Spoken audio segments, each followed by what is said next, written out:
নমস্কার বন্ধুরা, সবাইকে স্বাগত রাজেশ কিচেনে। আজকে চলে এসেছি দক্ষিণ ভারতের একটা ধামাকাদার রেসিপি নিয়ে। রেসিপিটির নাম হলো বান্ধোসা। এই বান্ধোরা রেসিপিটি এতটাই ফেমাস এবং চটজলদি হয়ে যায়, যেটা খেতে যেমন সুস্বাদু, দেখতে কিন্তু ততটাই লোভনীয়। বাড়িতে কোনো গেস্ট আসলে বা বাচ্চারা যদি অন্যরকম কিছু বানিয়ে দেওয়ার আবদার করে, এই রেসিপিটা কিন্তু তাদের জন্য আপনার চটজলদি ঘরে থাকা উপকরণ দিয়ে বানিয়ে নিতে পারে। অলরেডি দেখে নিয়েছেন কী কী উপকরণ লাগে। এই উপকরণে জাস্ট ঘরোয়া থাকা কিছু সবজি লাগে এবং টক দই, সুজি এবং বেকিং পাউডার হলেই কিন্তু এই রেসিপিটা কিন্তু হয়ে যাবে। তো চলুন তাহলে রেসিপিটি শুরু করা যাক। তো প্রথমে যেটা করতে হবে, আপনাকে একটা মিক্সিং বোলের মধ্যে 400 গ্রাম মতো সুজি, 200 গ্রাম মতো টক দই এবং সামান্য পরিমাণে একটু জল দিয়ে এটাকে ভালো করে মিক্স করে একটা স্মুথ ব্যাটার করে নিতে হবে। ভালো করে কিন্তু টক দইয়ের সাথে আপনাকে সুজিটাকে মিশিয়ে নিতে হবে এবং সামান্য পরিমাণে জল ইউজ করে যাতে সুন্দরভাবে সুজিটা এবং টক দইটা একে অপরের সাথে মিশে যায় এবং সুন্দর একটা স্মুথ ব্যাটার হয়ে যায়।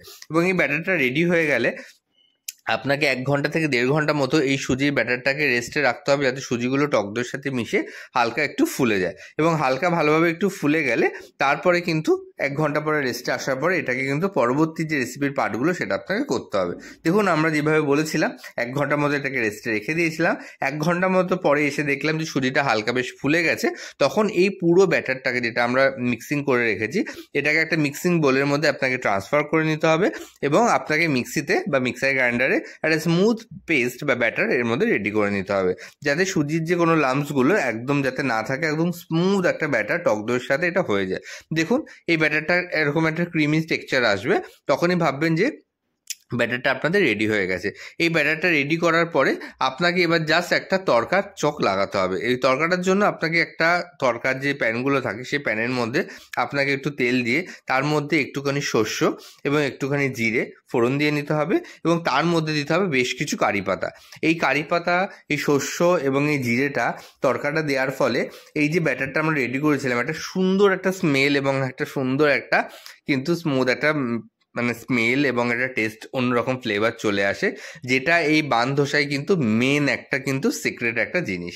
এই তড়কাটা কিন্তু অবশ্যই দেবেন বন্ধুরা, এটা কিন্তু দিতে ভুলবেন না। এই তড়কাটা দেওয়ার পরে ভালো করে টক দইয়ের সাথে এই যে তড়কাটাকে মিক্সিং করে নিতে হবে এবং তার সাথে বেশ কিছু ভেজিস আপনাকে অ্যাড করতে পারেন। আপনারা যে কোনো ভেজিটেবল অ্যাড করতে পারেন। আমরা এর মধ্যে সাধারণত আপাতত এখন বেকিং সোডা সামান্য পরিমাণে অ্যাড করে দিয়েছি।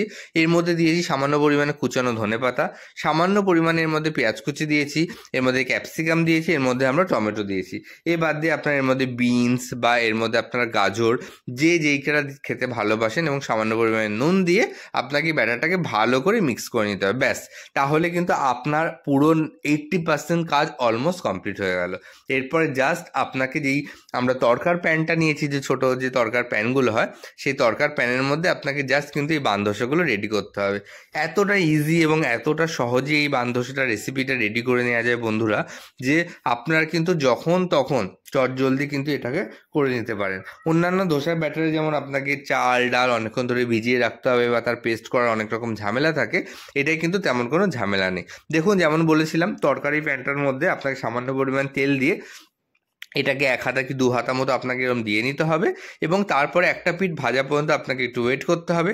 যেই একটা পিঠ ভালো করে ভাজা হয়ে যাবে, দেখবেন সাইডগুলো অটোমেটিক ছেড়ে দিয়েছে, তখন এটাকে জাস্ট পাল্টে নিয়ে আপনাকে আর এক পাশ ভেজে নিতে হবে। দেখুন, এরকম যখনই আপনাকে একটা পাশ ভালো করে ভাজা হয়ে যাবে এবং উপর দিকটা একটু ড্রাই মতো হয়ে যাবে, এটাকে জাস্ট এরকম একটা নাইফের সাহায্যে এটাকে জাস্ট আপনি ঘুরিয়ে দেবেন, তো দেখবেন অটোমেটিক এটা হয়ে গেছে। দেখুন, লোভনীয় লাগছে কি না, বলেইছিলাম এটা দেখতে অত্যাধিক লোভনীয় লাগে এবং একদম এটাকে বান্ধোসা নাম দেওয়া হয়েছে, কারণ এটা যে বন পাউরুটিগুলো আমরা পাই মার্কেটে অ্যাভেলেবেল, তার মতোই কিন্তু অনেকটা দেখতে।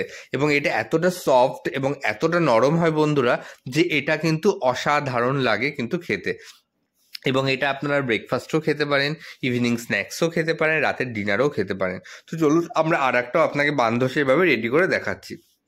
আবারও এরকম তরকার প্যানে আমরা সামান্য তেল দিয়ে নিয়েছি এবং তেলটা একটু হালকা গরম হয়ে গেলে তার মধ্যে আমরা কিন্তু 1 হাতা বাটার দিয়ে নেবো। ব্যাটারটা দিয়ে নেওয়ার পরে ব্যাটারটা একটা পাশ ভালো করে ভাজা হয়ে গেলে তারপরে পাল্টে আমরা আর এক পাশ ভালো করে ভেজে নেবো।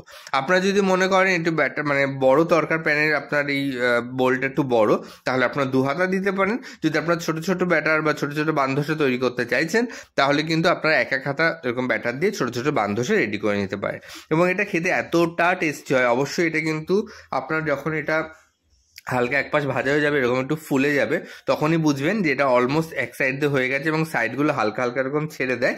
তো তখনই আপনারা জাস্ট একটা চামচের সাহায্যে এটাকে জাস্ট এরকম পাল্টে নেবেন এবং আরেক পাশ যেটা আছে সেটাকে এইভাবে দিয়ে আপনার আরেক পাশটাও ভেজে নেবেন। এটা এতটা টেস্টি লাগে। এবং আরেকটা জিনিস, যারা ঝাল খেতে ভালোবাসেন এর মধ্যে কিন্তু সামান্য পরিমাণে লঙ্কার কুচিও দিতে পারেন, ঠিক আছে। এবং এটা খেতে এতটা ভালো লাগে যে আপনারা কিন্তু একাই 3-4টে নিমিষে সাবার করে দেবে। আমরা এই বানধোসার সাথে বেগুন পোড়া করেছিলাম। বেগুন পোড়াটা এরকম ধনেপাতা, পেঁয়াজ কুচি, শুকনো লঙ্কা বা কাঁচা লঙ্কা দিয়ে তেল দিয়ে আপনারা মাখবেন, এর সাথে এটা দারুণ লাগে।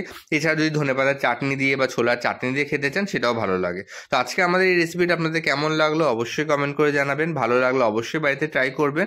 আমাদের ফেসবুক পেজটাকে ফলো করে দেবেন, ইউটিউব চ্যানেলটাকে সাবস্ক্রাইব করে দেবেন। এই ধরনের নিত্য নতুন রেসিপি পাওয়ার জন্য আমাদের পেজটাকে ফলো রাখবেন। আজকে আমাদের এই ইউনিক বানধোসার রেসিপি বন্ধুরা হাইলি রেকমেন্ডেড। বাড়িতে অবশ্যই এই রেসিপিটি ট্রাই করবেন এবং আমাদের জানাবেন আপনাদের এই রেসিপিটি কেমন লাগলো। এই রেসিপিটা কিন্তু সসের সাথেও আপনারা খেতে পারেন বা যে কোনো যদি চাটনি আইটেম করতে চান সেই সাথেও কিন্তু এটা দারুণ লাগে। তো আজকে রেসিপিটা আশা করি ভালো লাগলো। পরবর্তীকালে দেখা হবে অন্য কোনো ভিডিও নিয়ে। আজকে এই পর্যন্ত, পরবর্তীকালে দেখা হবে। সুস্থ থাকবেন, ভালো থাকবেন বন্ধুরা।